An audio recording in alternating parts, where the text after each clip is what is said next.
Hi, I'm Debra Salley with Epilog Laser, and welcome to the Indianapolis NBM show.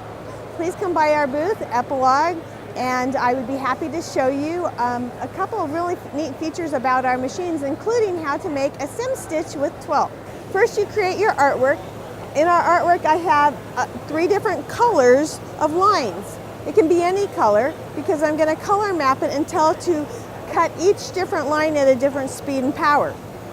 The green one cuts through both materials, the red one will just kiss cut through the camo, and the zigzag adds the sim stitch.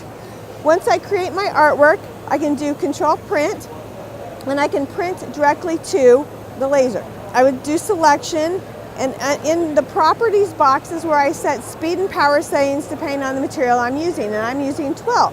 I'll go over here to color mapping, and for each different color I'm using, I've set a different speed and power so that it will cut all the way through, it'll do the kiss cut, it'll do the sim stitch, and all 3 cuts have different powers associated with them. I push OK,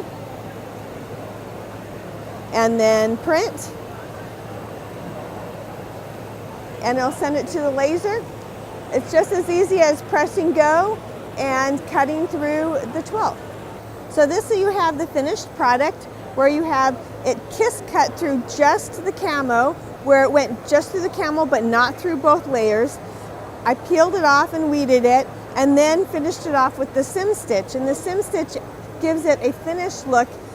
Feels like stitching, but it is not. It's just laser engraved. And then you can heat press this directly onto your piece, and it will be a finished applique.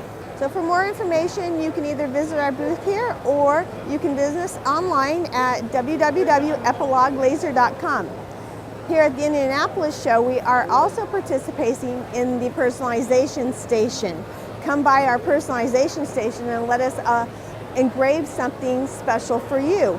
At the last one, I was able to engrave my phone with my favorite turtle.